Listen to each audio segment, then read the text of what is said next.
Hi guys, for today's video ay magpapaksiw tayo ng isda na bangos. So yan, nalagay lang natin yung bangos sa kaldero. And then, ilagay natin lahat ng ingredients.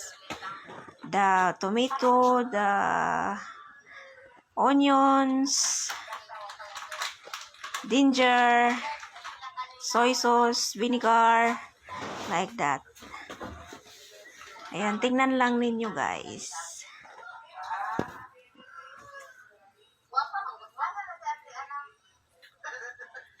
Ayan, so lagay na natin lahat ng ingredients.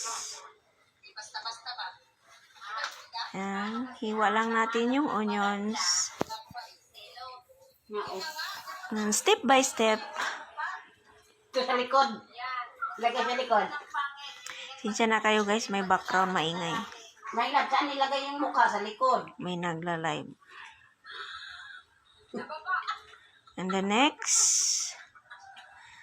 is tomato. And slice lang natin yung tomato.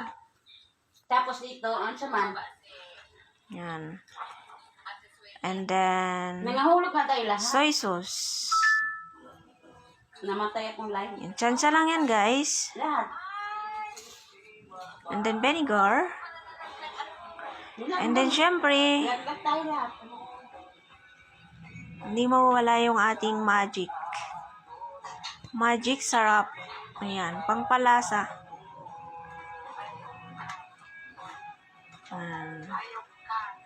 So, ang gagawin natin dyan ay isasalang lang natin. Tama. Ayan. Yung papakuluan lang po natin. Yan. Kulang pa. Hanggang maluto siya. Meron dyan. Yan. So, ayan na guys. Luto na ang ating paksiw na bangos. Yan. Thank you for watching. Bye-bye. Si ano.